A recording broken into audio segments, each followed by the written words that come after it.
E aí, bora falar de administração geral? Hoje a gente vai falar sobre a função controle no curso teórico. Lembra que a gente está num curso teórico já há bastantes aulas. Na playlist curso teórico você encontra as outras aulas e também tem outras aulas ali de avançado de questões, análise de prova, etc. Vamos que vamos então. Eu sou o professor Rafael, se você não me conhece, 14 anos aí trabalhando, te ensinando a passar, né, e acertar questões de administração geral.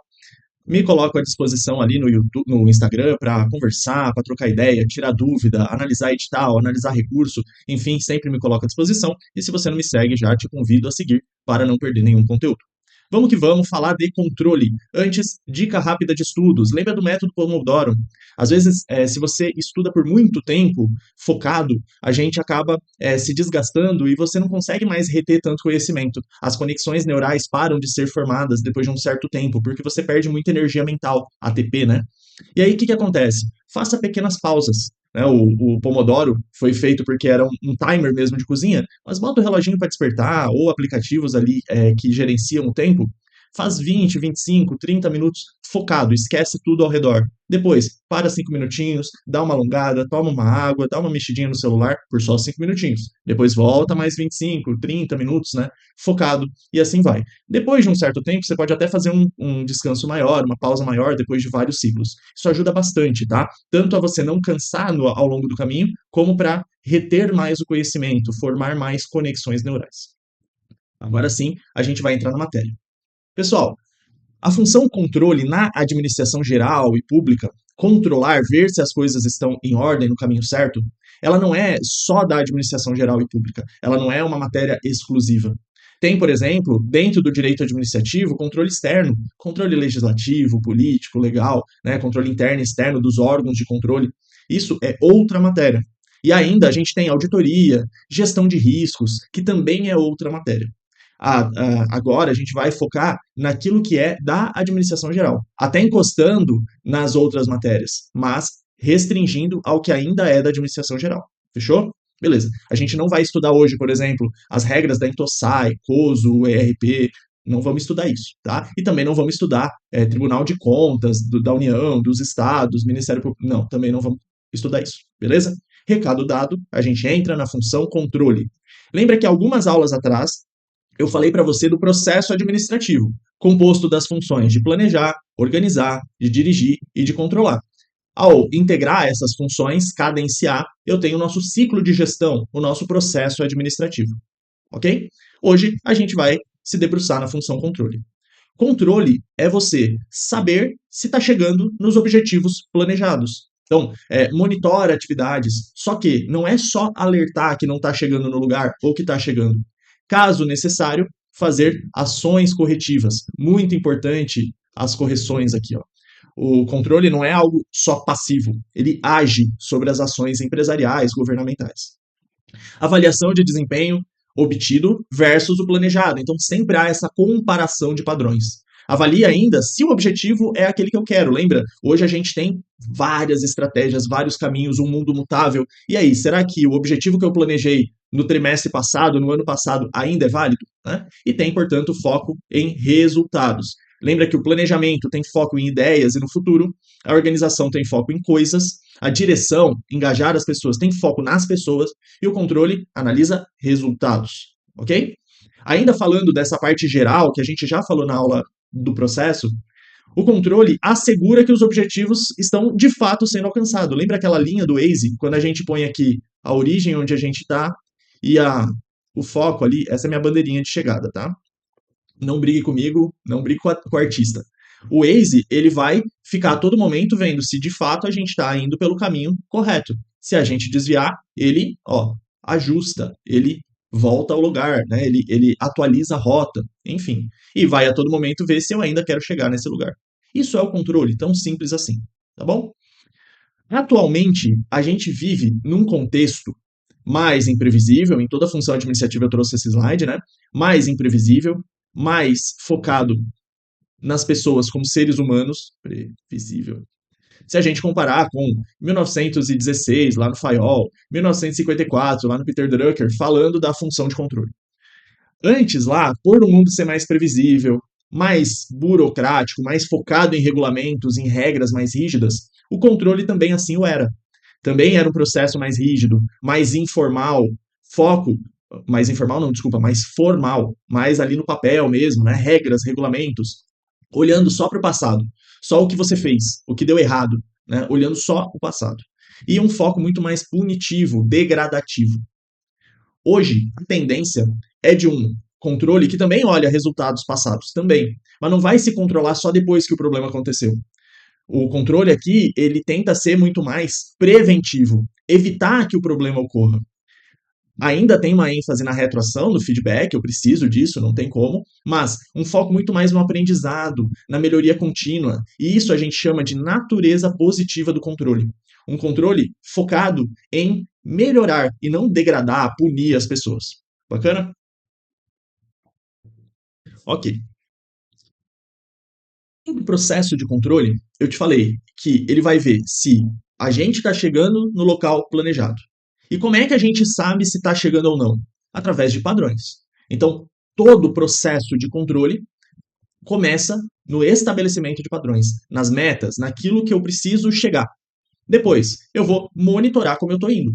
Antes, durante ou depois, mas eu vou fazer esse monitoramento, coletar dados, para comparar os dados atuais com os planejados, né? Ó, aqui é planejado, aqui é executado. E aí eu vou fazer essa comparação aqui, né? Por exemplo, um menos o outro aqui, um dividido pelo outro, a gente pode criar índices, né? E aí, caso necessário, eu faço ações corretivas, medidas corretivas. Tá? Então, coloquei na forma de ciclo também, se você preferir para lembrar. Estabeleço padrões, meço, monitoro, avalio, comparo, faço as ações corretivas, caso necessário. Bacana? Entendeu isso? Você já entendeu aí grande parte da aula. Agora, a gente vai dar um passinho adiante e ver os sistemas de controle da organização, os mecanismos de controle daquela organização. Tá? Antes de mais nada, esses mecanismos de controle, o controle em geral, tem que ter aquilo que a gente já tem falado em várias aulas, o alinhamento estratégico. Uma vez definido a minha missão, visão, os valores, o modelo de negócio, né, toda organização tem que percorrer esses objetivos macro e institucionais. A partir desse referencial estratégico, eu mapeio e desenvolvo os principais macroprocessos da minha organização, aqueles processos que geram mais valor, que são os fluxos mais importantes de valor para a minha organização. A gente viu lá em gestão por processos, né? E a gente tem a nossa cadeia de valor. Essa cadeia de valor eu preciso gerar indicadores, métricas, para saber se cada processo desse está fazendo sentido, está gerando valor mesmo. E isso eu tenho os nossos indicadores-chave de desempenho, os nossos KPIs, Key Performance Indicators, ou PPIs, Process Performance Indicators. Indicadores-chave de desempenho, aqueles mais importantes, representativos, ou indicadores de processo, funciona da mesma forma. E essas métricas vão nos ajudar a saber se aquelas iniciativas estratégicas numa relação de causa e efeito, lembra das perspectivas do BSC, por exemplo, estão de fato gerando valor, né? Por exemplo, aqui, ó, perspectiva de recursos, gerando valor para as perspectivas dos processos integradores, aqui no caso do Ministério Público do Rio de Janeiro, tá? E aí depois a perspectiva para a sociedade, ou seja, o foco, né, princípio ali, imediato daquela organização, daquele Ministério Público. Aqui só o exemplo do print, né? Então, eu vou alinhar a gestão estratégica com os meus macroprocessos, a gestão por processos, com os meus controles, as métricas de desempenho, os Key Performance Indicators, com as minhas ações estratégicas, né, naquela relação de causa e efeito. Eu posso colocar mais elementos aqui, eu posso colocar a gestão por competência, tudo assim com foco em quê? Em gerar mais resultado, gerar mais valor para a sociedade, percorrer esses objetivos institucionais. Sociedade, stakeholder, shareholder, depende da análise, né? Eu estou aqui me contendo na administração pública. A depender do nível hierárquico, eu tenho uma característica desse sistema de controle. Lá no nível estratégico, eu vou ter indicadores que me permitam ter uma visão global da organização. Então, vários indicadores-chave para entender toda a organização. Esses indicadores, eles tendem a ser mais genéricos, sintéticos. Por quê? Porque lá no nível estratégico, lembra do nosso helicóptero, no nível estratégico, eu juro que eu vou fazer um curso de desenhar helicóptero. Lá no alto eu consigo ver toda a organização, mas mais sintético, mais resumido, menos detalhado.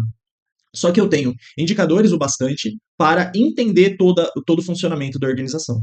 São indicadores relacionados aos objetivos estratégicos, também ao ambiente externo, são de longo prazo, abrangem toda a organização, da mesma forma que as demais funções a gente já falou isso. No nível tático, nível departamental, vou ter um controle de médio prazo, só interno, etc.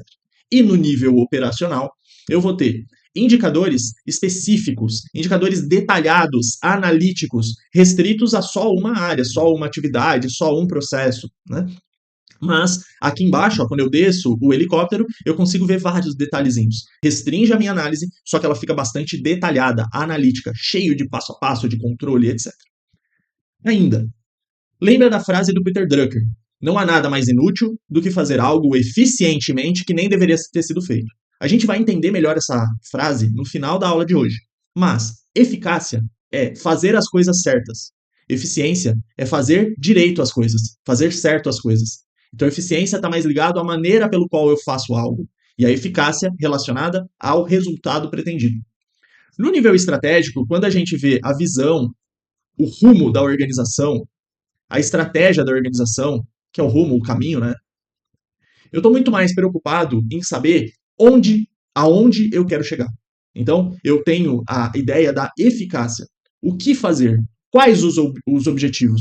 Aonde eu quero chegar?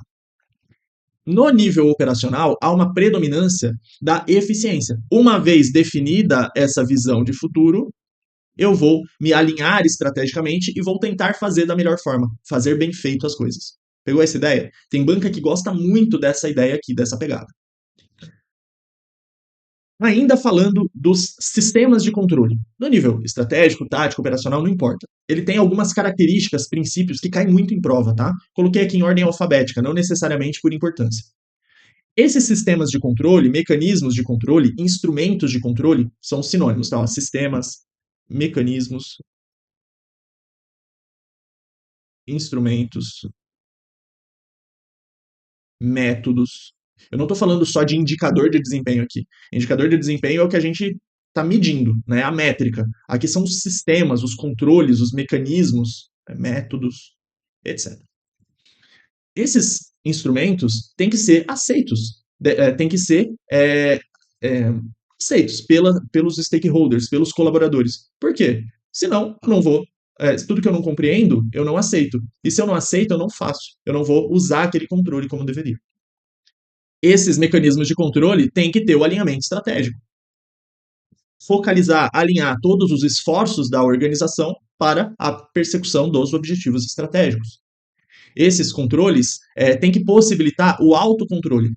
O próprio colaborador tem que perceber, tem que comunicar facilmente, tem que, às vezes, até ele mesmo ajustar, tem que permitir isso.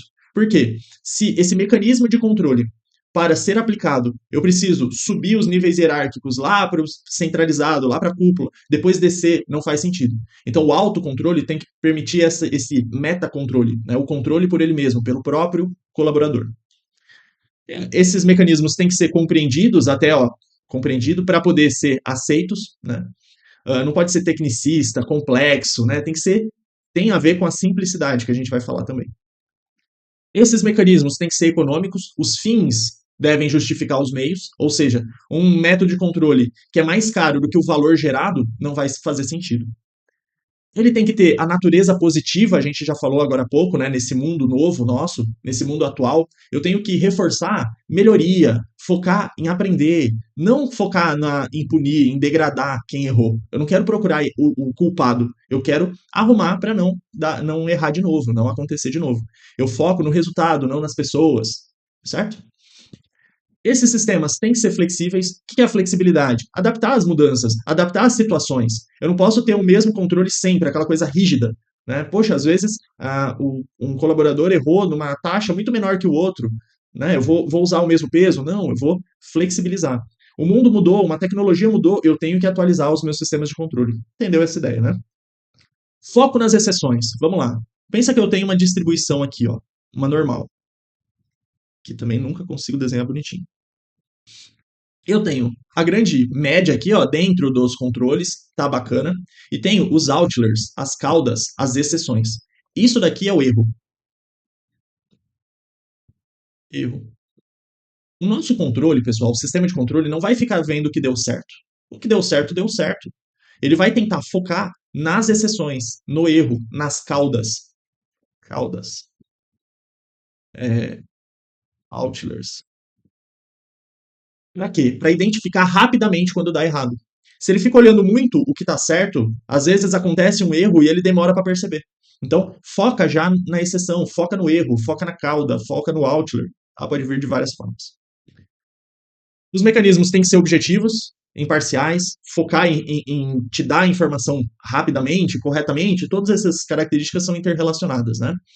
Tem que ser preciso, né? Não pode ser, por exemplo, 1 quilo, uma balança que fale assim, ó, você tem 93 quilos, e aí com um erro de mais ou menos 29 quilos. Porra, o erro aqui está muito grande, essa faixa de erro aqui está muito grande, então eu tenho que ser preciso, diminuir essas variações, né, para subsidiar a tomada de decisão. Rapidez, oportuno, tempestividade. O que é isso? Ele tem que ser colhido rapidamente. Pensa que um tomador de decisão lá no nível estratégico vai tomar uma decisão. Olha, a gente vai continuar ou descontinuar uma linha de produto. Tá, eu preciso do indicador. Peraí, que leva um mês para eu coletar esse dado. Não dá, né? Tem que ser rápido, tem que ser oportuno. Fechou? Isso dos sistemas de controle. Depois a gente vai ver algumas características dos indicadores de desempenho, que é bem parecido, tá? Você vai ver que não tem nada de outro mundo, não. Dá para pensar comigo. Eu tenho mecanismos de controles internos. Pode pensar agora em auditoria, pensa assim, eu tenho um órgão público ou uma empresa, e eu tenho sistemas de controle dela mesma. E também eu tenho órgãos, entidades, órgãos, enfim, né? Externamente controlando aquela organização, aquela empresa, aquela entidade. Pegou essa ideia? Pensa comigo.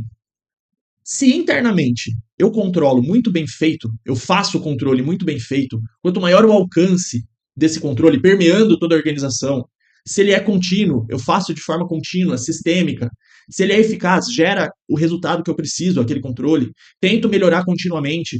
Concorda que, se isso daqui aumenta, diminui a necessidade de controles externos, de auditoria externa, enfim, de regulações externas.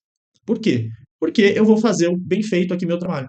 Agora, se eu não tenho controles internos bem feitos, o que acontece? Aumenta a necessidade de avaliações externas. Controle independente ou controle externo, eu não estou entrando lá no âmbito do controle. Tá? Eu toco, mas não entro lá na matéria. Pegou essa ideia? Eles são inversamente proporcionais. Então, se a questão, por exemplo, vier falando, olha, quanto melhor os teus controles internos, tanto menor vai ser a necessidade de controles externos, bacana, é isso daí. Ok? Simples, né? Bacana. A gente viu a função controle, os mecanismos de controle, sistemas de controle, e agora a gente vai ver os momentos do controle. Primeiro, grande parte das questões trata do momento antes, durante e depois da consecução dos processos, das atividades. Pensa só comigo, lá na aula de processo eu te falei que processo é uma sequência de atividades executadas por humanos ou máquinas para gerar algo certo, né? Um produto, um serviço, etc. Bom, ele tem entradas, recursos, insumos, ele tem a sequência de atividades enquanto o trabalho é executado e ele tem as saídas, produto, serviço, enfim. Basicamente, eu posso controlar antes, durante ou depois, ok? Se eu faço o controle antes, prévio, preventivo, ex ante, antes de fazer o processo, controle insumos, controle preliminar, eu estou controlando as causas. É o melhor controle que tem, diga-se de passagem, porque evita que você faça algo errado. Depois, eu tenho um controle simultâneo de monitoramento in itinere, concomitante, concorrente, pode vir várias palavras.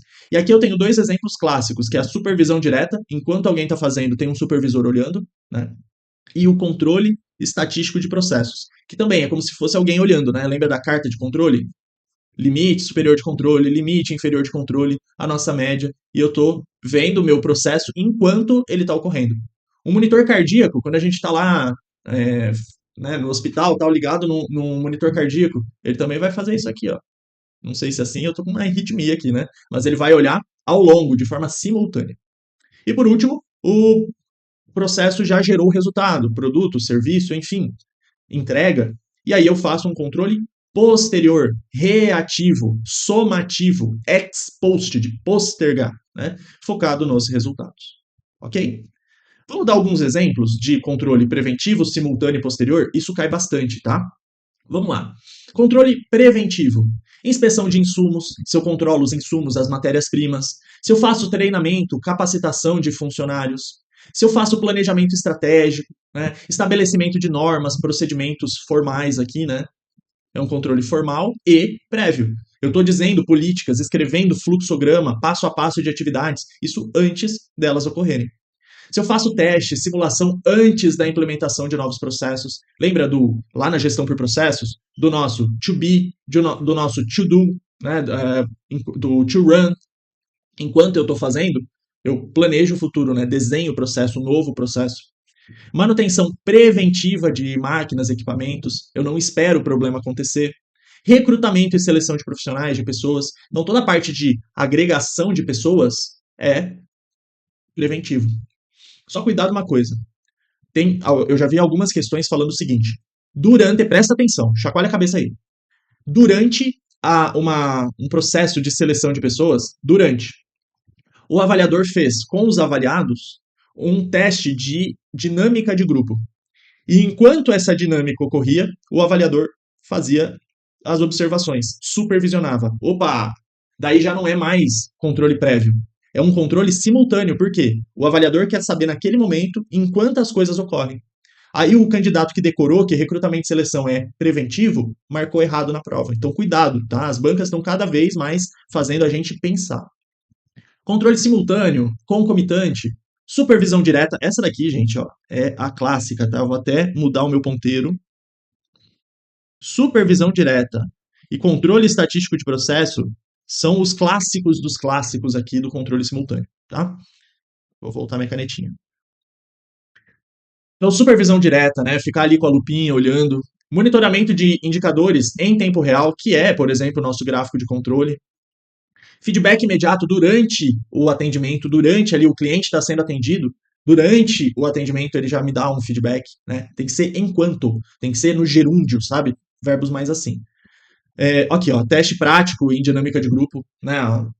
Ensaios, roleplay game, jogo de interpretação de papel, encenação, simulações, e o avaliador está olhando enquanto ocorre. Né?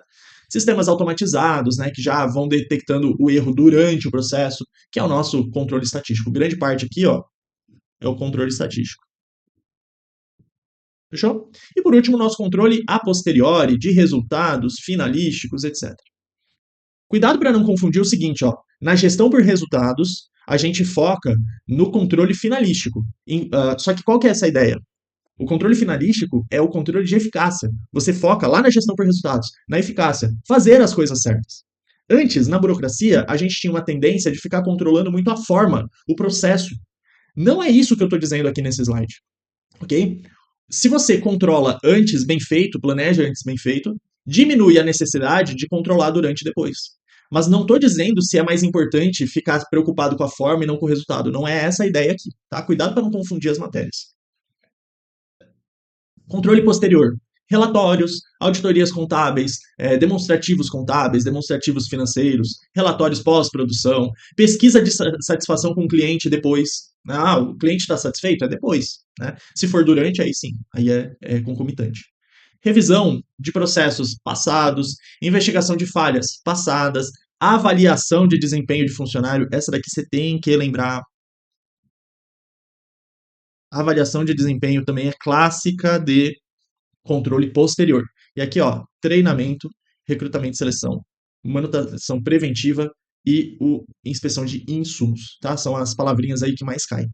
Lembra o seguinte, ó, manutenção preventiva e eu tenho a manutenção corretiva, quando o problema reativa, quando deu problema. Aí é controle posterior.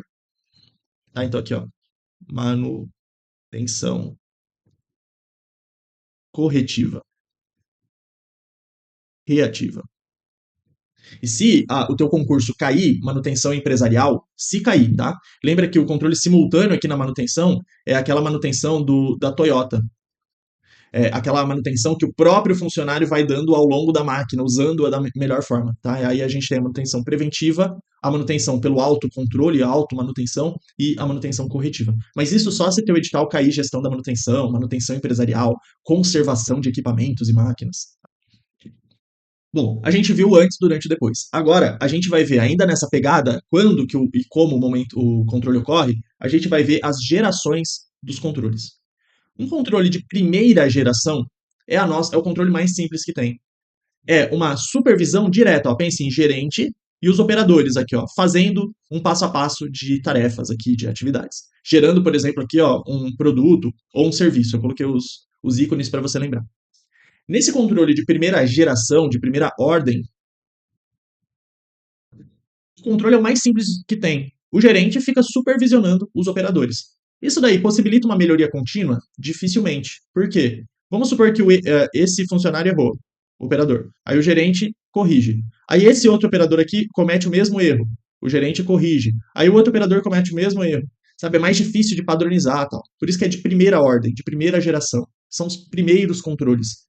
Inclusive, muito falados lá nas organizações do Mintzberg, nas estruturas simples.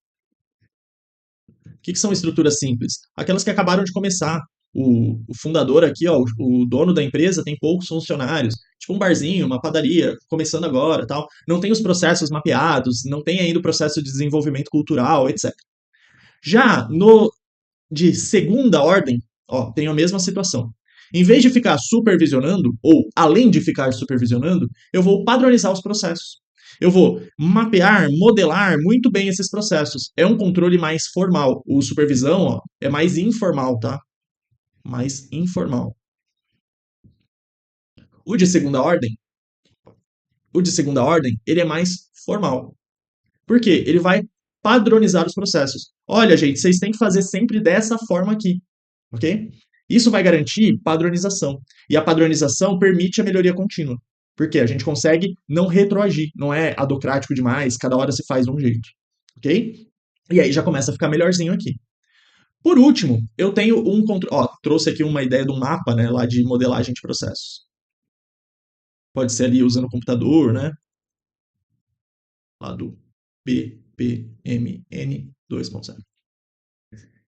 Por último, um momento de controle de terceira ordem, de terceira geração, é quando eu consigo ter uma organização sólida o suficiente, com tempo suficiente, para ter uma cultura bem definida. Quando eu tenho uma cultura organizacional bem definida, ela mesma age como um controle. E é um controle bem, bem forte, tá? Lembra que a cultura, segundo a frase do Drucker de novo, eu adoro as frases do Peter Drucker, né? A cultura come de café da manhã o planejamento estratégico. Então, tudo que você planejou de forma deliberada, consciente, se a cultura tiver contra, né, não estiver ajudando, ela vai comer esse processo formal, consciente que você fez. Tá? Então, quando você consegue fazer a cultura organizacional estar a seu favor, porque lembra que a cultura é um modelo, de como as pessoas naquela organização agem, pensam, se portam, de forma às vezes muito subjetivo. Né? Ele tem aspectos objetivos, tangíveis, mas a maioria é aquele iceberg para baixo da água. Né? Eu nem percebo, são pressupostos, são formas de você pensar que você nem sabe, é inconsciente. Quando você consegue trazer essa cultura a teu favor, estou pensando aqui nos objetivos organizacionais, não pessoais. Quando você consegue fazer isso, cara, funciona bacana. Por exemplo, tem organizações que têm por cultura não ninguém falta.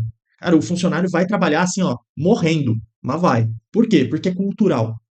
Tem outras organizações que, se a pessoa está com muito problema, ela se abre, conversa com os demais. E isso tudo, gente, é uma forma de controle organizacional. Você está controlando o comportamento, você está controlando atitudes, etc. Tá? Então, o controle por cultura, ele pode ajudar ou pode destruir a organização. Eu vou falar de forma bem taxativa, assim.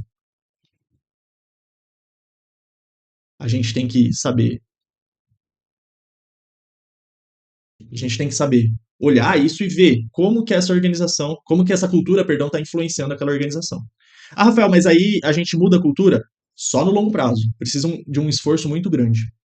Eu assisti a um curso feito pelo ENAP, né, Escola da Administração Pública, que num dado momento, o palestrante ali falou assim, ó, a melhor forma de se mudar a cultura da administração pública, é uma frase forte, mas não é minha, tá? Não estou falando se eu concordo ou discordo. A melhor forma de se mudar a cultura para uma cultura adaptativa, inovadora, para frente, pensando no positivo, a melhor forma de mudar a cultura é a aposentadoria. O que ele quis dizer com isso? Só se troca a cultura quando começa a se trocar as pessoas. O cara tá lá 30 anos no órgão. Ah, sempre foi assim. Ah, essa coisa não dá certo. Sabe, começa a ficar meio descrente. Você vai colocando pessoas de pouquinho em pouquinho ali, essas pessoas vão se subvertendo e voltando àquela cultura que está impregnada naquela organização. Quando você consegue fazer uma taxa de troca, de mudança bastante rápida naquela organização, aí você tende a oxigenar, mudar mais a cultura organizacional. Mas, de novo, ela é difícil. Lembra que ela é um iceberg? Que é muito fácil mudar os aspectos visíveis. Até é fácil, relativamente mais fácil, mudar ali os aspectos subjetivos, mais conscientes ainda, né? As pessoas têm consciência. Agora, mudar pressuposto básico, meu amigo, é muito difícil. É muito difícil. Só mudando as pessoas mesmo. Aposenta as pessoas, traz novos servidores, e é isso que o Brasil precisa. Enfim, né, dado esse momento cultura organizacional, vamos voltar para o controle. Maximiano, um dos importantes autores brasileiros aqui da administração, também traz que o controle pode se dar de três formas. Um controle social entre as pessoas, que tem muito a ver com aquela cultura que eu acabei de falar. Um controle formal, pensado pela organização. E um controle técnico, mostrado pelos indicadores. Tá? Botei os iconezinhos aí sempre na tentativa de fazer você lembrar. Esse controle social, ele é completamente informal. Ele é dado pelas relações entre as pessoas. Então, mitos, tabus, comportamentos desejados, indesejados, o próprio sistema se autorregula entre as pessoas. Eu vou dar um exemplo muito, muito bobo, que eu dei uma vez em aula e eu acho que funcionou para o aluno. Controle social são aquelas normas que não estão em lugar nenhum, só que a pessoa respeita. Por exemplo, você tenta ir num jogo de futebol com a camisa do Corinthians, meu time, na torcida do Palmeiras. Pode isso? Não tem regra. Acho que não tem. Regra falando isso. Regra tá aqui no controle formal.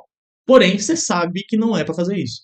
Por quê? Porque as relações entre as pessoas já te mostram isso. Tá? Então, não é imposto por regra formal. Regra tá aqui, ó, nas diretrizes, políticas, métodos, fluxograma, código de ética, código de conduta.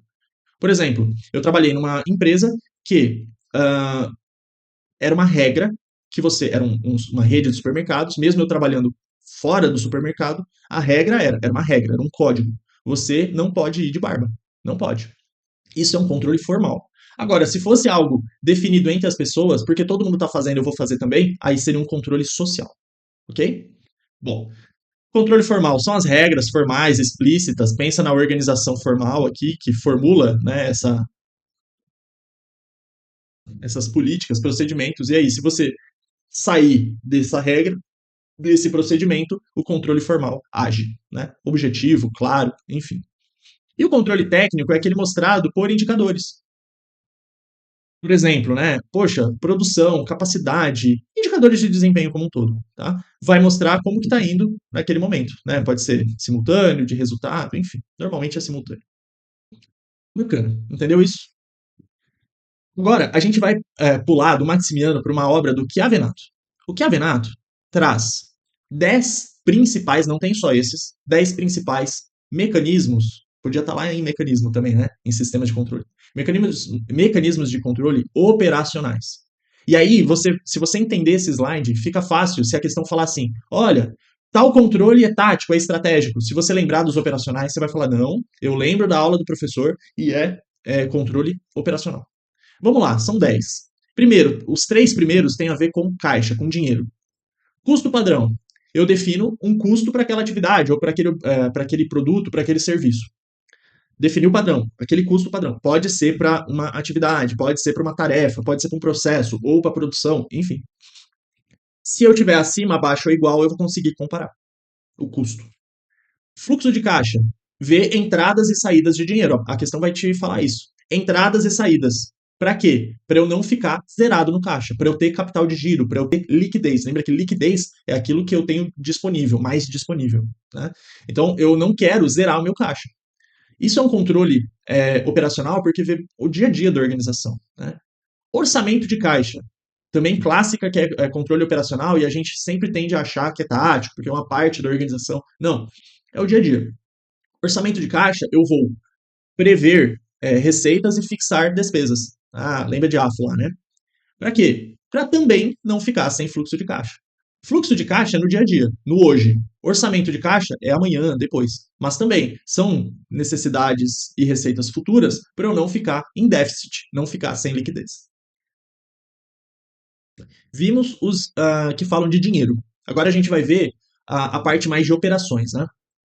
Controle de estoques. Lá na aula de gestão de materiais eu te falo que a gente controla o gráfico dente de serra, ponto de pedido, tempo de ressuprimento, estoque mínimo, estoque máximo, estoque médio, giro de estoque, antigiro de estoque. Tudo isso é o quê? Controle de estoque. Né? Controle de materiais, gestão de materiais e de estoques. Isso é operacional. Linha de montagem e just in time. Vamos lá, ó. Lembra da aula de materiais. Ah, Rafael, mas eu não assisti. Eu te explico rapidinho. Linha de montagem é a clássica linha do Ford, lá do Charlie Chaplin, do filme Tempos Modernos. Né? É uma linha de produção e você sequencia o trabalho. Vamos supor que eu vou tirar o just in time para você não confundir. Eu sou uma pessoinha aqui que produz para o próximo, que produz para o próximo. Né? E é uma linha de produção. Eu estou parado e a produção passando aqui por mim. E eu tenho que fazer alguma operação. Se esse daqui começa a demorar, esse daqui vai ficar esperando. Né? Se o anterior é mais lento, o próximo vai falar: ô, cadê aí? Tô parado. E se for o contrário? Se o anterior for muito rápido, o que vai acontecer aqui para o próximo? Vai começar a acumular trabalho. Essa forma de mecanismo de controle, pessoal, é uma forma altamente impessoal. E essa palavrinha-chave você tem que lembrar. Por que impessoal? Porque eu não preciso nem ficar um supervisor ali olhando. A própria relação da sequência de atividades, de forma impessoal, provoca um ritmo contínuo. Lógico que, se eu começar a perceber que está havendo muito gargalo aqui, eu vou, lembra lá da aula de gestão de processos, eu vou mapear isso daqui e vou propor um novo processo. Vou tentar colocar mais uma pessoa ali, sei lá, né? Bota mais uma pessoa aqui em paralelo, porque essa etapa aqui é mais rápida, e aí depois manda para o próximo, né, para não gerar gargalos. Beleza. Mas o próprio sistema já mostra, já impõe um ritmo, e esse ritmo é contínuo. Por que ritmo contínuo? Porque na linha de montagem, na produção empurrada, o que eu faço? Eu vou produzindo e jogando o produto acabado lá para o mercado, e o departamento de venda que se vire lá para vender. Eu vendo eu produzo, perdão, no caso de vender, no caso de precisar, just in case. Já na produção just in time, ela é uma produção puxada, em que o cliente, e só o cliente, puxa a produção. O que quer dizer isso, Rafael? Produção, a operação, ela é ativada pela demanda.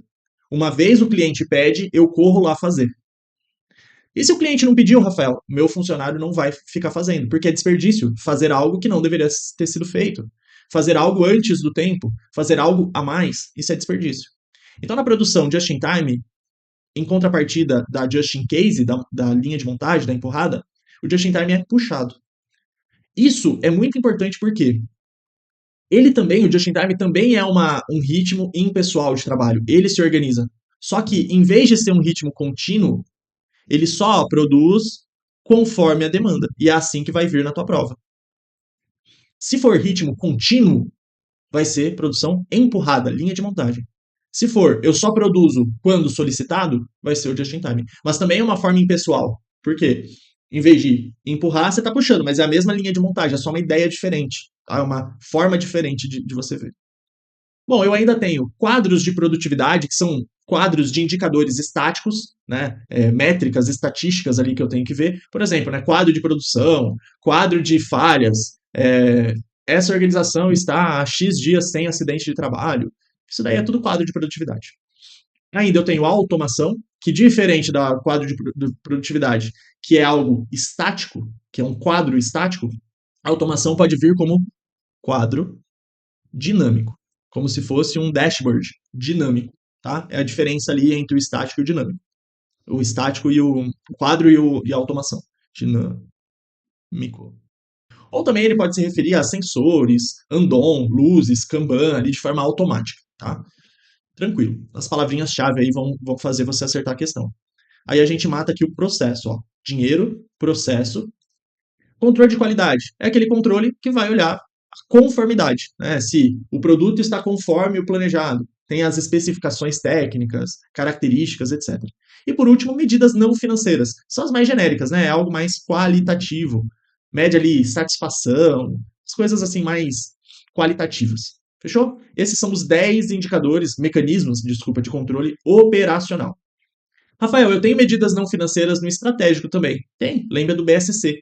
Né? A gente tem, das 4 perspectivas, só uma é financeira. Né? Mas aqui ele não está dizendo do BSC, ele está dizendo no controle operacional eu também tenho medidas não financeiras. Várias outras aqui também não são financeiras, né? Mas pensa no lado mais qualitativo.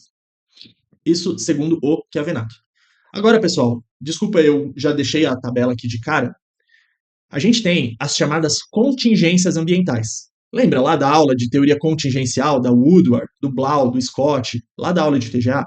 Eu te falei que, a depender do contexto, do cenário, da contingência, eu tenho algo melhor ou pior. O controle segue essa mesma lógica. Então a gente vai ver, ó, uma dimensão, uma característica possível, um cenário A ou um cenário B, as formas do controle indicados, certo? Primeiro, dimensão da organização. Ela é grande ou ela é pequena? Pequeno porte, estrutura simples. Eu tenho controles mais pessoais. O que é pessoal? Lembra da supervisão direta? O chefe já falando com o subordinado direto. Não é tanto regra formal, é mais informal, mais ali conversar, verbal, ó, verbal, mais focado na supervisão direta, visão direta, ok? Aquele controle de primeira ordem, primeira geração. Agora, se a organização é muito grande, as técnicas de controle são mais eficazes quando são mais formais, impessoais, mais no cargo, mais complexas, né, mais detalhadas, mais automatizadas. Por quê? Porque a organização é muito grande. No nível hierárquico, lá na alta administração, no nível institucional, estratégico, lembra que os mecanismos de controle, eles são mais sintéticos, eles são mais abrangentes, mas mais sintéticos, mais resumidos. Mas eles têm que ter critérios suficientes, múltiplos aqui, para eu entender toda a organização. Tem que ter indicadores, informações referentes a toda a organização. Por isso, critérios múltiplos. Eles não são tão objetivos, porque eu quero entender toda a organização. Já lá na base, na operação, no chão de fábrica, eu tenho critérios mais simples, diretos, mais precisos. Por quê? Mais objetivos. Por quê? Porque eu estou vendo uma tarefa, uma atividade. Ok? Eu não quero entender toda a organização. Se eu tenho uma estrutura organizacional, ó, eu estou linkando com as aulas aqui o tempo inteiro, tá? Uma estrutura mais centralizada quer dizer que a decisão é tomada lá no topo por poucas pessoas. Se é tomada por poucas pessoas, eu não tenho que ter tantos controles. Eu tenho que ter critérios múltiplos, mas menos número de controle. Por quê? Porque às vezes uma pessoa controla várias outras partes da organização, né? Já na estrutura descentralizada, quando a decisão é na base, tem um monte de tomador de decisão, eu preciso de mais feedback, eu preciso de controles mais abrangentes, mais diversificados. Por quê? Porque é um monte de gente tomando decisão ao mesmo tempo. E aí começa a ficar muito complicado. Senão a chance aqui de um tá fazendo trabalho do outro, um tá desdizendo o outro, é muito grande aqui. Cultura organizacional, a nossa terceira ordem. Se é uma cultura mais participativa, mais democrática, mais inovadora, mais adaptável, eu tenho foco na informalidade, no autocontrole. Lembra, o próprio funcionário podendo se melhorar, perceber o erro e ajustar. Não precisa vir externo. Já em culturas mais coercitivas, rígidas, mais burocráticas, mais impessoais, aí eu preciso de um controle mais formal, mais imposto pelo chefe, de forma externa. Ah, Rafael, mas esse controle é ruim. Cara, mas tem que estar adequado, consoante com a cultura da organização, senão a cultura vai comer esse controle. Entende? Não adianta se a cultura é coercitiva, rígida, pesada, cinza. Não adianta eu vir com um chefe aqui falando, não, tá tudo bem, vamos lá, vamos aconselhar, tal. Não vai funcionar. Ah, então tem que estar consoante com a cultura. Se eu tenho uma liderança mais democrática, mais participativa, esses dois aqui são bem parecidos, eu vou ter mais informal, mais definido de forma democrática, participativa. Agora, se a minha liderança é mais autocrática, mais impositiva, eu tenho ó, a mesma ideia. Um controle mais formal, mais imposto de cima para baixo, né? O externamente pensa que é no top-down. Não é automotivação, não é autocontrole. Então, top. Não, de cima para baixo, né? Fechou? Isso é uma atividade rotineira que, poxa, não tem ali importância grande e tal. Eu vou ter um controle mais informal, mais simples. Agora, se é uma tarefa, uma atividade, uma tarefa, um projeto, um processo, uma parte, entenda tudo isso. De elevada importância, complexidade, impacto, aí eu vou ter um controle mais sofisticado, mais abrangente, né? Não só um controlezinho simples. Fechou? Essas contingências aqui, pessoal, não são difíceis. Você tem que pensar naquela contingência, naquele cenário e ver o que faz sentido ou não. Não precisa decorar a tabela. E mais uma tabelinha para vocês agora, eu te dou os mecanismos de controle comportamentais nas pessoas, controlando as pessoas. Você vai ver que tem coisas aqui que não é de controle. Por exemplo, né, recrutamento e seleção é de gestão de pessoas. Orientação e gestão de pessoas. Desenho de cargos é organização e gestão de pessoas. Avaliação de desempenho é aplicação na gestão de pessoas. Mas, ao fazer esses processos, atividades, enfim, eu também controlo o comportamento das pessoas. Bota as pessoas no eixo. Por exemplo, recrutamento e seleção. Se eu faço um recrutamento e seleção bem feito, eu consigo contratar pessoas alinhadas ao perfil desejado, com valores, com comportamentos, com atitudes que eu quero. Por exemplo, se eu quero um lugar que a pessoa tem que ser mais discreta, lá no recrutamento e seleção eu já consigo ver isso. Orientação. Orientação é aquele staff quase, que é assim, olha, vamos supor que eu fazia muita bagunça na escola, e aí eu era chamado para conversar com a orientadora pedagógica. E aí ela falava, pô, Rafael, não faz isso, vamos lá, olha, respeita o professor. Eu respeitava, eu era muito conversador, né?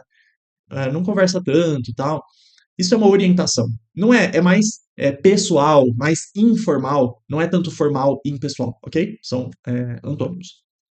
Desenho de cargos, quando eu faço o perfil psicográfico que eu quero, se eu faço análise e descrição, a modelagem de cargos, né, também ali bem ligado ao recrutamento e seleção. Porque se eu não sei o que o funcionário vai fazer, quais são os perfis necessários, eu não vou conseguir recrutar e selecionar bem feito, né? Avaliação de desempenho, típica função de controle, né, para mostrar para o funcionário, né, o que ele fez de certo, de errado, o que se esperava dele. Agora, cuidado, tá? Não é punitiva. Muitas provas tendem a te falar isso. Ah, avaliação de desempenho é para descascar o funcionário. Não, não é para degradar, certo? É para melhorar a natureza positiva. Treinamento, desenvolvimento, capacitação, aprendizagem, também, né, na ideia da orientação, vai ajudar a orientar ali, a botar o comportamento das pessoas no eixo. Estabelecimento de objetivos, lembra aqui da APO, da participação dos subordinados na formulação dos objetivos. E aí eles vão se motivar, vão perseguir aqueles objetivos de forma muito mais proposital, né? Vai gerar aquele senso de propósito. Formalização, ó, definir regras, normas, condutas, código de ética, código de vestimenta, né, o dress code, enfim. Incentivos e bônus, aqui ó, materiais, né, pensa em salário, alicientes, retribuições materiais, pecuniárias, pode vir dessas formas. Isso lembra do homem econômico. Só funciona nele? Claro que não, todo mundo tem boleto para pagar. Econômico.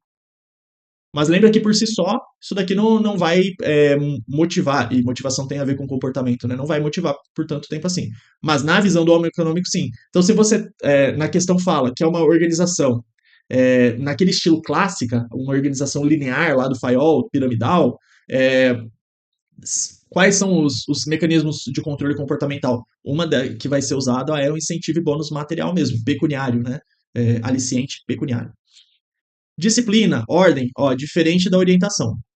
A orientação é mais informal, pessoal, chama ali para tomar um cafezinho, fala, ó, não faz mais isso, faz mais aquilo, tal.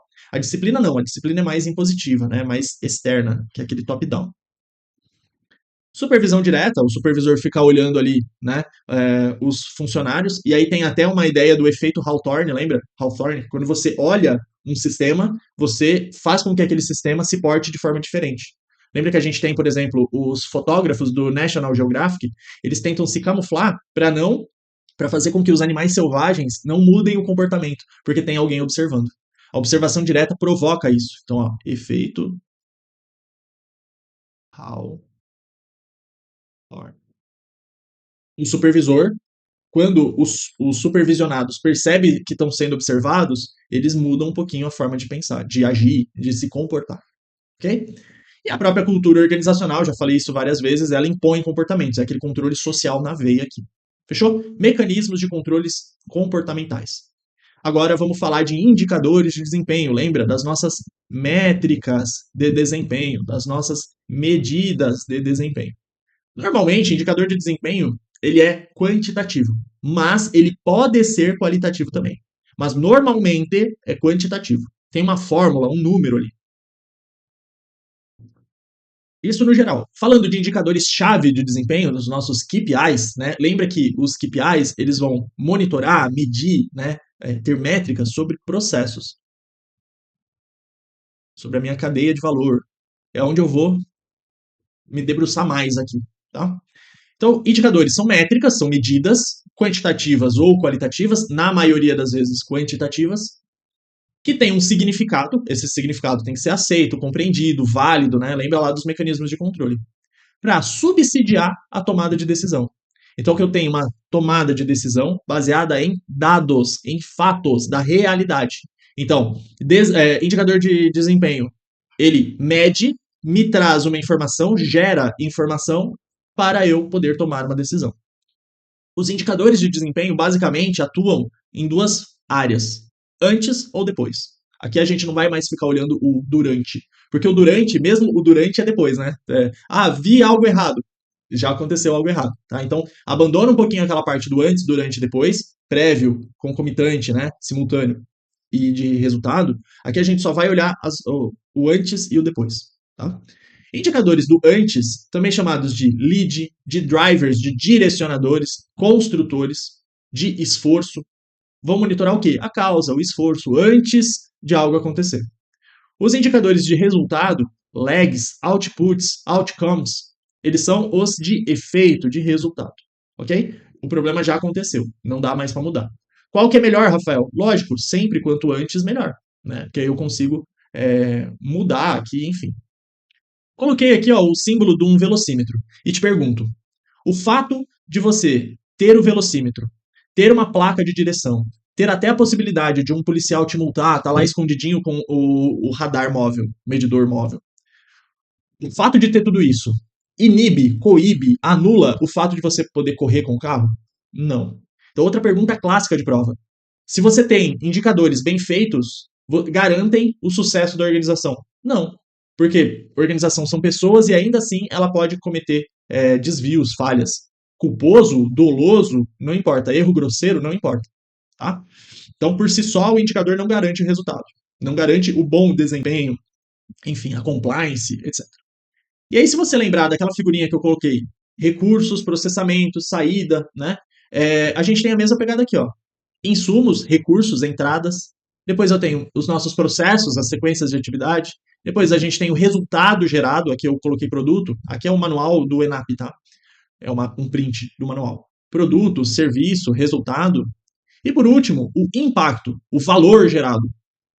Produto, pessoal, ele é imediato, é o resultado imediato. Imediato. O impacto, ele é futuro, ele é imediato. Pode vir assim também. É mais raro, mas se o avaliador tiver com raiva naquele dia, ele vai trazer aí um rebuscamento aí para os termos. Nessa pegada aqui, pessoal, dessa figurinha, a gente já vai ver que tem exceção. Nessa pegada, quando eu analiso as entradas, os processos, os meios pelos quais eu estou fazendo, eu estou vendo indicadores de esforço. E aí entra aqui, né? Pessoas, recursos, entra o conceito de eficiência, fazer da melhor forma possível, fazer eficientemente as coisas. E depois, num paralelo aqui de antes e depois do processo é gerado o resultado. resultado é o conceito clássico de eficácia, né? Chegar na meta, no objetivo, no resultado pretendido. E o impacto, valor futuro, satisfação futura é a efetividade. Nessa ótica, eu tenho indicadores de resultado. Você vai perceber que na mesma aula hoje, em alguns momentos eu vou falar que eficiência é indicador de resultado. Em outras eu vou falar que eficiência é indicador de esforço. Ah, o professor está se contradizendo, assim fica complicado. É a vida do concurseiro. Em algumas formas de se pensar, em algumas obras, quando eu foco na fazer bem feito as coisas, foco no processo, eficiência é trazida para esforço. Quando eu olho eficiência como gerar os resultados da melhor forma, essa ideia de custo-benefício, de entradas e saídas, aí eu tenho um indicador de resultado. Tá? Então depende da análise da questão. A gente vai ter que ter essa maturidade. Bom, esses indicadores de desempenho, essas métricas, também têm características. Eu te falei das características lá dos sistemas de controle e elas funcionam muito bem aqui. Você vai entender, ó. Adaptabilidade. Lembra que a gente viu lá flexibilidade? É a mesma coisa. Meu Deus. Habilidade. É a mesma ideia. Ajustado conforme a contingência, conforme a necessidade. Ele tem que ser confiável, tem que ser preciso, consistente. Se eu meço 10 vezes, ele tem que me dar o mesmo resultado. Claro, se mudou o resultado, ele vai atualizar, mas tem que ser da mesma forma. Essa confiabilidade, ela pode se desdobrar. Confiabilidade da fonte. Poxa, a coleta desse resultado, dessa informação, desse indicador, ela é confiável. A coleta, a fonte é confiável dos dados. Não é uma fonte mentirosa. Confiabilidade metodológica. A fórmula utilizada, a maneira pelo qual eu transformo aqueles dados em informação é sempre o mesmo método. Padronizado, consistente. Pode vir isso daqui como consistência também. Eita. Com S? Meu Deus, consistência. Aí. Disponibilidade, lembra, ó, tem que estar disponível quando eu preciso tomar decisão. Não pode demorar uma semana. Né? Tem a ver com a tempestividade também. Economia, não pode ser caro. O fim tem que ser justificado por esse indicador. Equilíbrio, eu tenho que atender as diferentes áreas da organização sem choque, sem conflito. Longo prazo, médio prazo, curto prazo, as diferentes áreas tem que haver um equilíbrio. Um não pode conflitar com o outro. Estabilidade no tempo, estabilidade sobre as adversidades. Ele tem que ser confiável em qualquer época do tempo. Agora, no momento de crise econômica esse indicador não funciona. Aí ele já não vai ser mais consistente, estável e não vai ser confiável. Granularidade. Aqui, pessoal, é mais quando cai gestão por processos. Lembra que lá na gestão por processos, ou quando eu falo em estratégico, tático, operacional, o estratégico ele tem vários indicadores de forma sintetizada, de forma sintética, de forma resumida. Esse mesmo indicador, quando eu trago aqui no estratégico, tático, operacional, quando eu trago para o nível operacional, esse mesmo indicador se desdobra em um monte de informações. Ele é mais analítico, mais detalhado. Isso é a granularidade, como se fossem sucessivas telas, filtros, cada vez mais finos. E aí esse dado ele vai refinando, ele vai se desdobrando, ficando mais fino, refinado, não grandão, a granularidade alta aqui no nível estratégico. Então tem que me permitir tanto uma análise macro como uma análise micro, tanto uma análise abrangente como uma análise restrita, certo? Eu tenho que conseguir refinar esses dados. Eu não preciso ter um dado para lá, para cima, um dado aqui para baixo. Eu posso ter o mesmo dado coletado e ele se desdobrando, se refinando.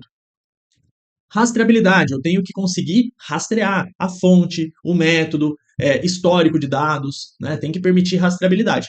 Por exemplo, o teu velocímetro do carro permite rastreabilidade? Não permite. Você só vê ali a informação naquele momento. Mas, se você for um caminhão, tiver um caminhão que faz frete, os caminhões têm um registrador atrás do painel que registra em papel todas as velocidades que você fez para ver se de fato você não acelerou em algum momento ali e tal. Isso permite a rastreabilidade. Meu Deus, minha cabeça foi longe agora, tá? Mas é uma forma de rastrear. Representatividade. Esse, para mim, é a característica mais importante, tá? Eu vou até grifar assim, ó, para você entender, porque tem muita prova disso. Não é a quantidade, e sim a qualidade do indicador. Você não quer ter um monte de indicador. Você quer ter os mais relevantes. Por quê? Porque você vive num contexto de racionalidade limitada. Você não tem capacidade de errei aqui. Você não tem capacidade de lidar com muita informação, você vai se perder. Então, quando você vai fazer um quadro com indicadores, sei lá, tem um gráfico aqui, o painel do teu carro, por exemplo, só tem ali os indicadores mais relevantes, mais importantes. Então eu vou reduzir, mas aumentar a relevância daqueles indicadores, certo? Simplicidade, fácil de calcular, fácil de implementar, fácil de interpretar, fácil de comunicar. Só que ele pode dividir, né? Isso daqui é um rol exemplificativo, tá? Exemplificativo. Ele pode falar assim: simplicidade de comunicação, simplicidade de cálculo, simplicidade de rastreabilidade. E aí tem as colunas para você linkar. Aí é só a interpretação de texto, né? Mas simplicidade, pensa naquela clareza, é objetivo, enfim. Sensibilidade, outro bem importante. Vamos lá, eu estou no velocímetro do meu carro. Sei lá, tá 80 por hora aqui. Vamos supor que eu tô a 80 quilômetros por hora e dou uma pisadinha bem de leve no freio. Se esse indicador demorar para diminuir a velocidade, ele não tem sensibilidade. Ou, pisei no acelerador, ele demora para mostrar que eu acelerei, ele não tem sensibilidade. A ideia é que pisei no acelerador ou no freio, qualquer coisa mudou, teve uma alteração, ele já me avisa imediatamente. Então reflete tempestivamente as mudanças. Agora, cuidado, tá? Rapidez, tempestividade é uma coisa. Mudança tempestiva é outra, tá? A tempestividade por si só tem a ver com a disponibilidade, você ter rapidamente a informação. Agora, refletir mudanças de forma tempestiva, aí é sensibilidade. Cuidado para não confundir. Ó, agora sim. Tempestividade. A coleta é rápida, eficiente, rápida. Tem a ver, ó, sinônimo, análogo à disponibilidade, que eu falei no anterior. Disponibilidade. Ó, falei aqui. Disponibilidade. Ok? Temporalidade, você não vai ter que medir toda hora ou vamos dar um exemplo. Vamos supor que você tenha que coletar uma informação. Só que você tem que toda hora coletar essa informação. Ela não vai ser econômica, vai ficar caro. E se você coletar só uma vez por mês?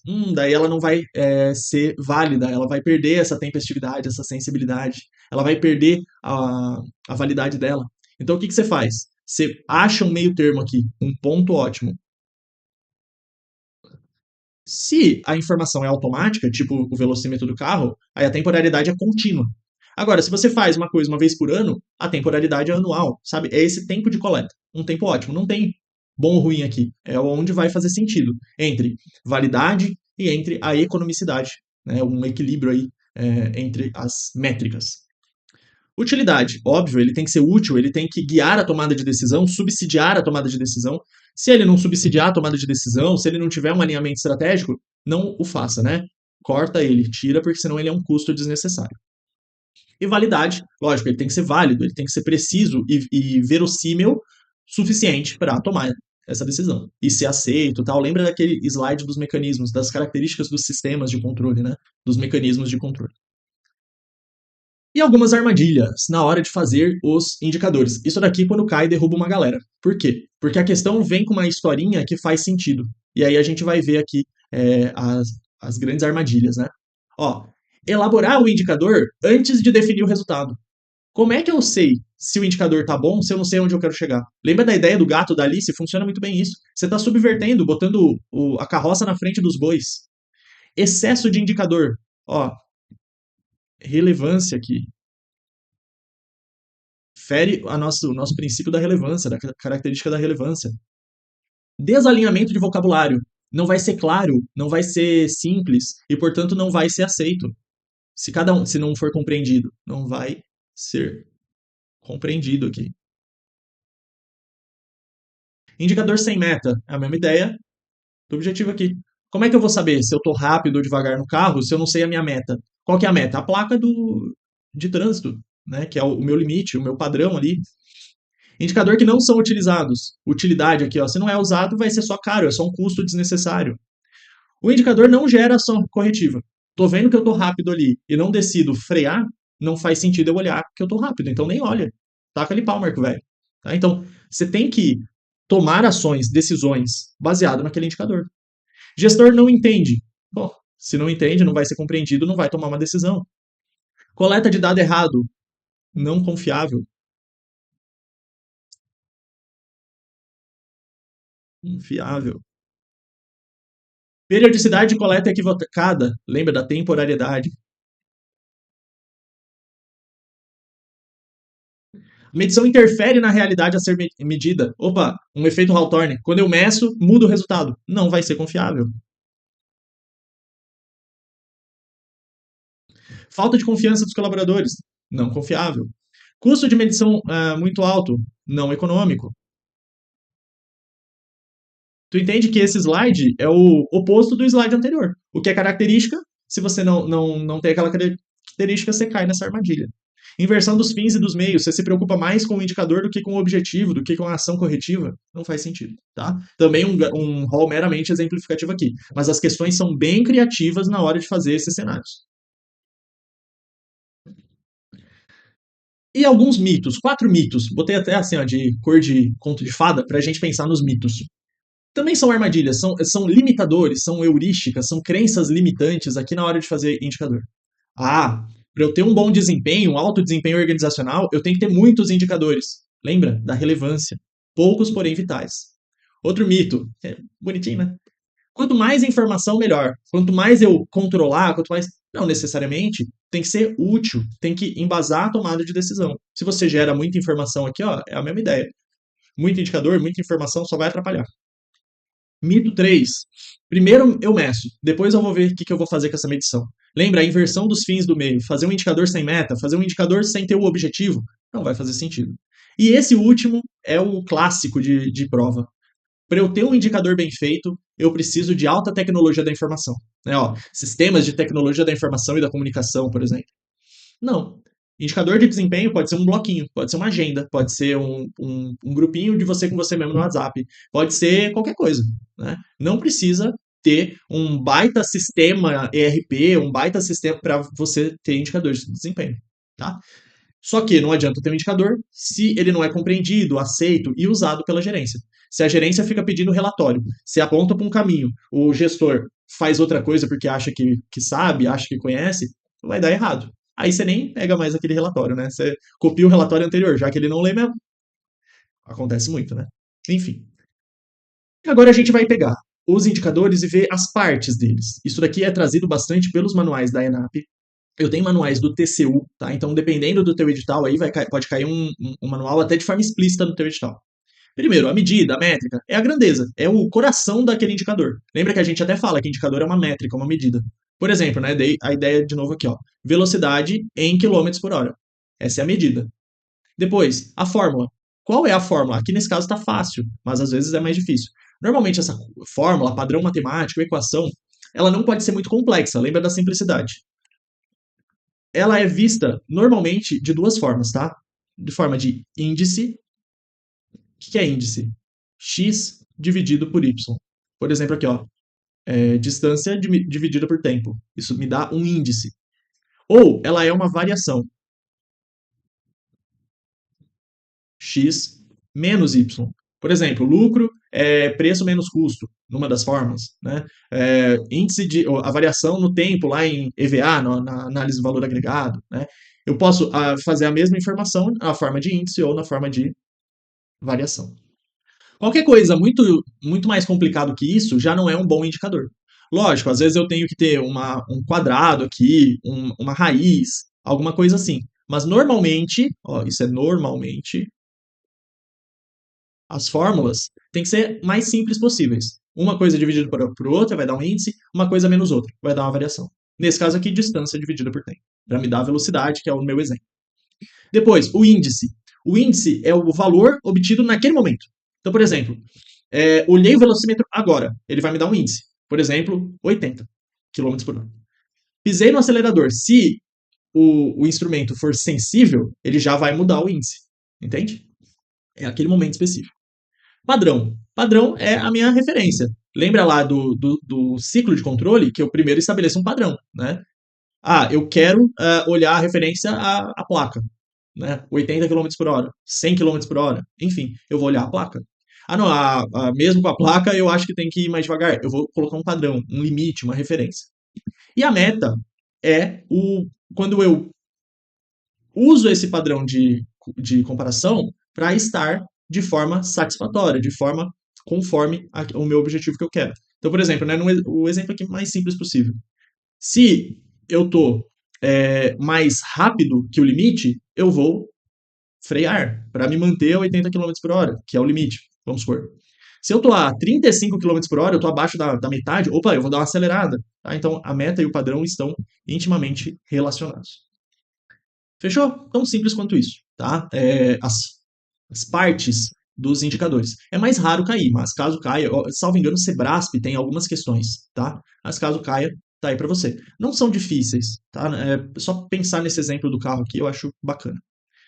E aí eu tenho vários tipos de indicadores, né? Indicador de eficiência, olhando fazer bem feitas as coisas, de eficácia, olhando os resultados, as saídas, efetividade, olhando o impacto, futuro, tal. Essa pegada aqui a gente vai falar mais vezes ainda na aula.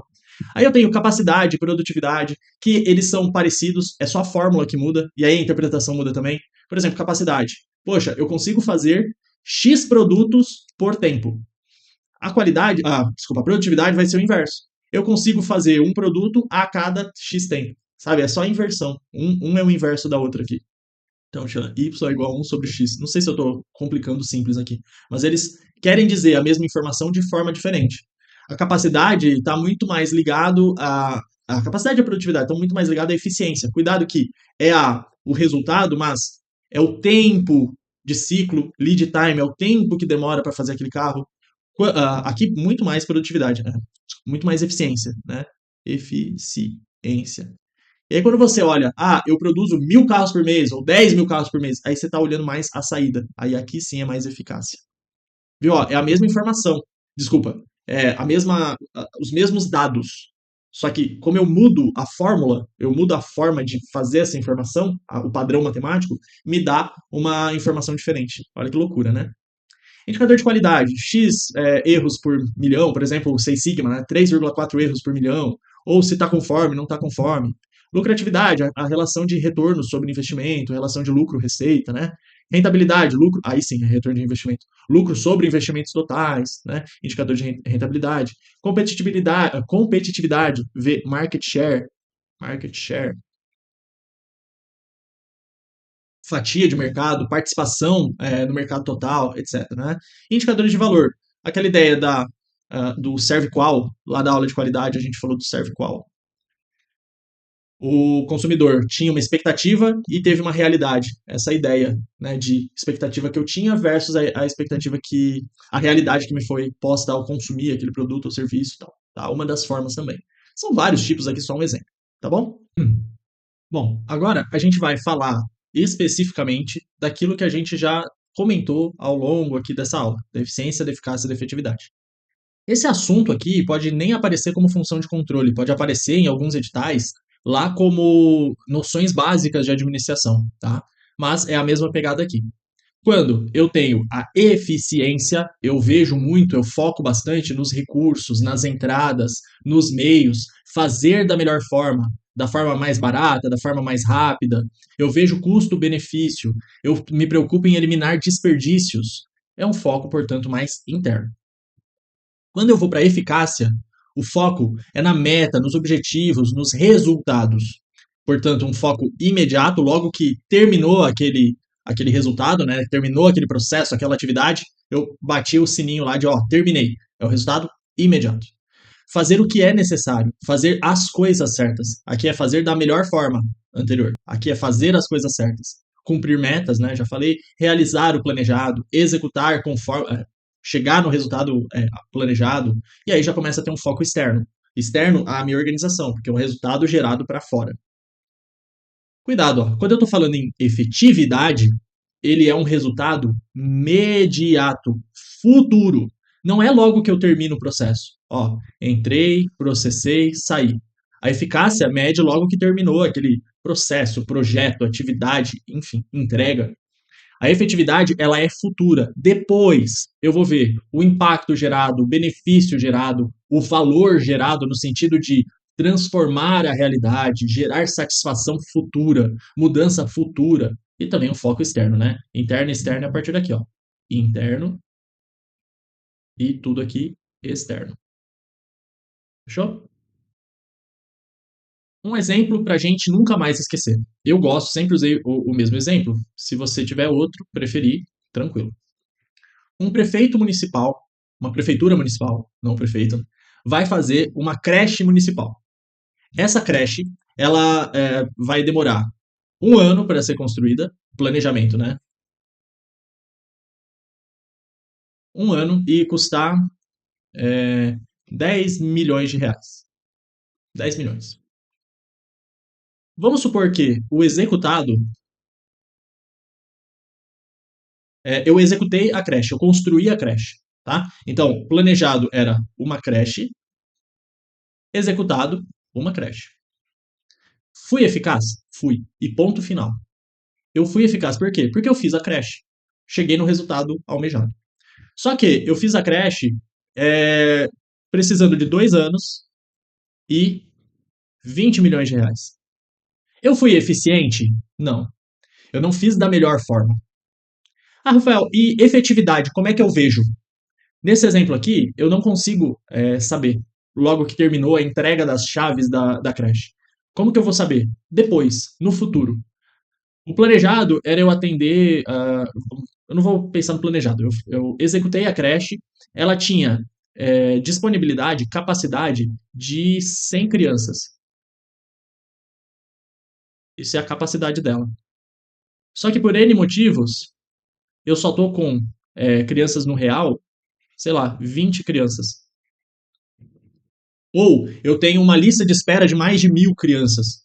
Tá vendo que o resultado final, o impacto na sociedade não foi tão bom? Seja porque tá tendo ociosidade, seja porque tá tendo muita fila de espera, foi insuficiente. Aí eu não fui efetivo. A efetividade só se mede depois, pra frente. Não dá pra saber ali na hora da eficácia. Por isso que eu falo que a eficácia é imediata, na hora que termina, e a efetividade é imediata, é um tempinho depois. Fechou? Vou apagar aqui para aparecer a nossa frasezinha do Peter Drucker. Eficiência, fazer certas coisas. Eficácia, fazer as coisas certas. Não há nada mais inútil que fazer eficientemente algo que não deveria ter sido feito. Essa é a ideia do Peter Drucker, que é uma ideia que eu confabulo bastante.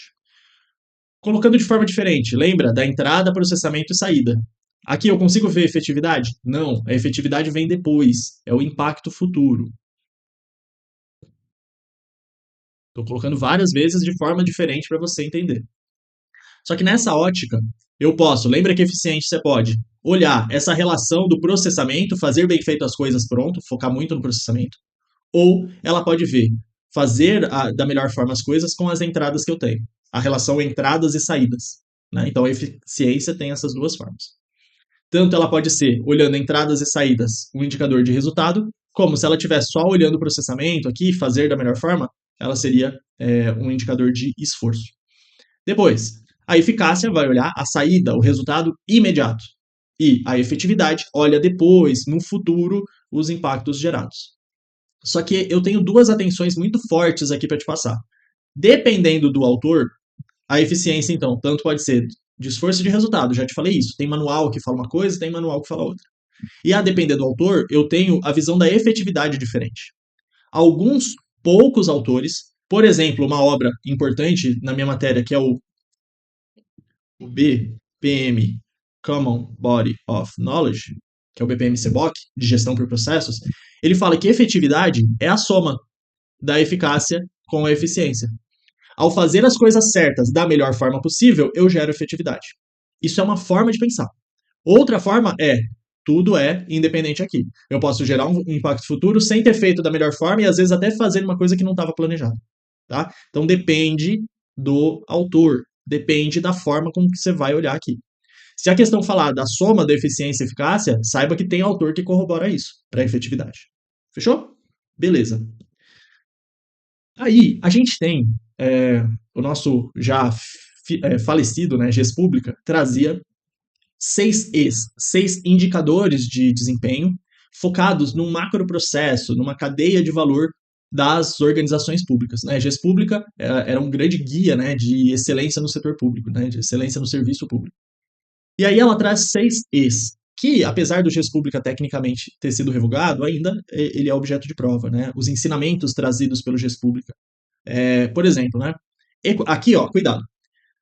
Se antes eu tinha só eficiência, eficácia, efetividade, e aí eu falava para ti, olha, eficiência, pode olhar as entradas, pode olhar o processamento da melhor forma, pode olhar a relação entrada e saída. Por quê? Porque eu só tinha eficiência, eficácia e efetividade. Aqui amplia. Eu deixo de ter só os três e tenho outros. Então, cuidado, ó, muda um pouquinho de figura. Eu consigo detalhar mais, categorizar, né, uma taxonomia diferente. Economicidade é comprar o máximo, obter o máximo de recurso ao menor preço possível. Ponto. Olhar o preço. Tá? Lógico, mantendo a qualidade, mas sem se importar com o processamento, com as saídas. Eu vou comprar com o menor custo possível. Ponto. Execução, eu vou fazer da melhor forma possível. Focar nas ações, no passo a passo, nas atividades, né? Então, a performance mesmo na execução das coisas. Pode ser de uma política pública, pode ser de um projeto, pode ser de uma ação, pode ser de um programa, enfim. E excelência é a relação da economicidade com a execução. Aí sim, eu consigo comprar barato, fazer da melhor forma, poxa, eu estou sendo excelente aqui, nessa visão, nesse indicador. Isso tudo são indicadores de esforços, eu não estou olhando o resultado. Depois, eu tenho eficiência, eficácia, efetividade, na mesma pegada. Só que a eficiência aqui ganhando aquela roupagem puramente de indicador de resultado, olhando a relação entre entradas e saídas, certo? Meios e fins. Então, perceba a diferença. Ali, de forma genérica, poderia olhar por um lado ou por outro. Aqui não. Aqui ela ganha uma roupagem de indicador de resultado, tá? Esforço, resultado. Resultado. Ok? Uh, e aí aqui, ó, o próprio GESPublic, isso é um print, né? Por isso que a qualidade ruim. Eu tenho a dimensão de resultado e de esforço aqui na base. Vamos lá. Entradas, sequência de atividades, saídas, resultado futuro. Eu vou conseguir ainda desenhar rapidamente as coisas que eu quero. Sei lá, é um meu diamante aqui. Preciosismo. A ideia de entradas, processamento, saída, tal. A economicidade vai olhar, poxa, eu quero comprar o insumo mais barato, adquirir mais barato. Pensa na economicidade, o princípio da economicidade lá nas licitações, que antes a 8666 só olhava a economicidade. Agora a gente olha o impacto, a vantagem competitiva, o impacto futuro, a gente já ampliou a ideia.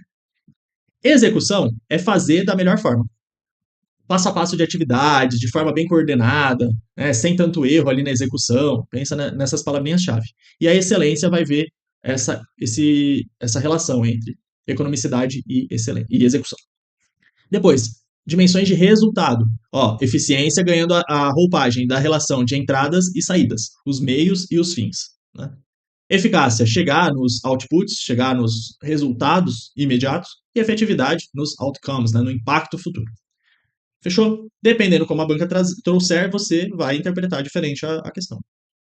E alguns manuais, salvo engano aqui do TCU, eu acho que é o do TCU, tá? Não me lembro de cabeça, traz alguns outros indicadores, controles especificamente de políticas públicas, tá?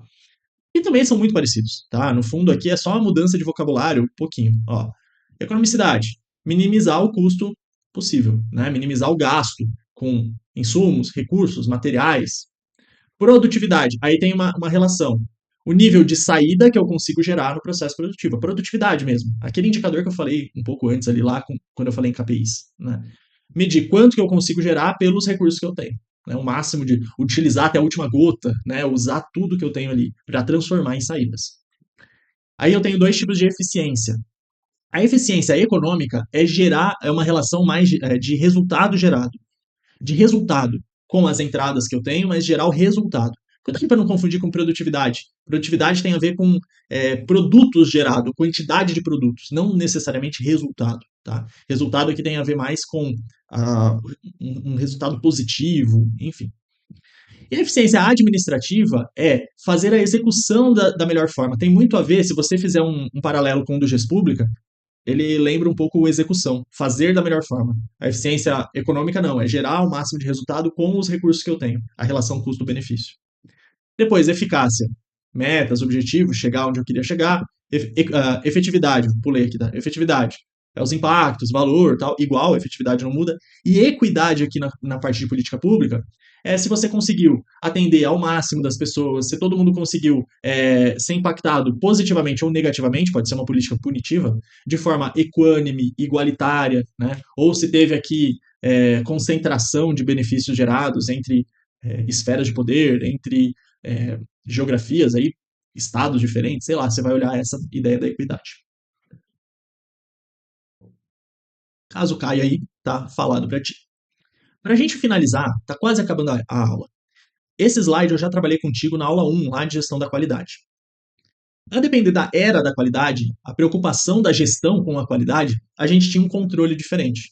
Para pensar comigo, ó. Eu tenho uma cadeia produtiva aqui, fornecedores mandando insumos, matérias-primas para minha organização, foco aqui, e aí eu tenho nível estratégico, tático, operacional. Hoje, né? Já foi dual uma vez, né? Manda quem pode, obedece quem tem juízo. Mas olhando hoje. Aí a gente manda o nosso produto para um distribuidor, tal, e até vai para o cliente final. Esse é um processo produtivo clássico. Na primeira era da qualidade, na era da inspeção, lembra que eu só controlava aqui ó, o que estava conforme do não conforme, o bom do ruim, o joio do trigo. Era um controle que não envolvia causas, eu não tentava melhorar, eu só impedia que o produto não conforme fosse para o cliente. E voltava, retrabalhava, jogava fora, refugava tudo.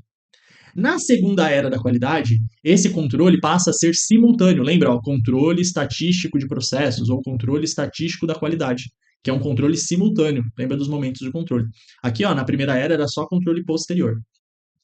No controle simultâneo da segunda era, ao longo do processo produtivo eu já ia controlando. Eu não esperava chegar no final do processo produtivo. Né? E de forma, inclusive, estatística, amostral.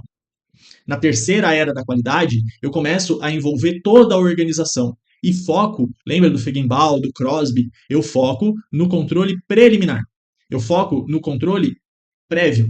Para garantir, eu invisto ali em treinamento, capacitação, padronização de processos. Para quê?